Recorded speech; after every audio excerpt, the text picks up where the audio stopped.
You're flying over a city. You land, somehow, in a courtyard that is also, impossibly, a train station. A person you've never met hands you something important. You know, with complete dream certainty, what this means and why it matters. And then you wake up. In the following minutes, as you try to hold the dream in memory, something peculiar happens. The dream starts to seem more coherent than it actually was. The gaps fill in. The illogic smooths over. A narrative emerges that has a quality of almost sense, as if the dream were a story that almost but didn't quite follow the rules. This smoothing process is not entirely a product of waking memory distortion. According to Sigmund Freud, some of it happens within the dream itself, as the final operation of what he called dream work. He named this operation secondary revision, the process by which the assembled material of the dream undergoes a kind of editorial pass, organized into something that approximates narrative coherence, filled in where gaps would otherwise be too obvious, and presented to the dreaming mind with a veneer of logical connection between its elements. Secondary revision is the fourth and final mechanism of dream work in Freud's framework, following condensation, displacement, and considerations of representability. Where the earlier mechanisms transform and distort the latent content into manifest images, secondary revision performs a different kind of work. It organizes the resulting imagery into a story.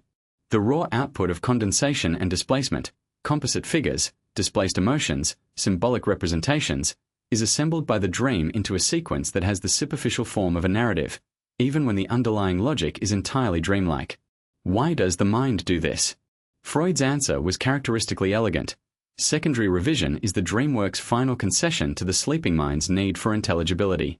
Even during sleep, the mind's organizing functions are partially active.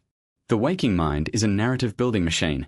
It is constantly constructing causal sequences, filling in gaps, and imposing interpretive frameworks on raw experience. This tendency doesn't fully stop during sleep. Secondary revision reflects the intrusion of this waking narrative function into the dream work process, adding a layer of pseudological coherence to imagery that, in its raw form, would be obviously absurd. The clinical significance of secondary revision is that it creates an additional layer of disguise on top of the disguises already created by condensation and displacement.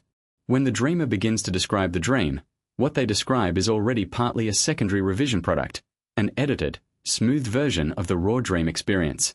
The apparent logic and narrative flow of the dream description is itself a kind of distortion.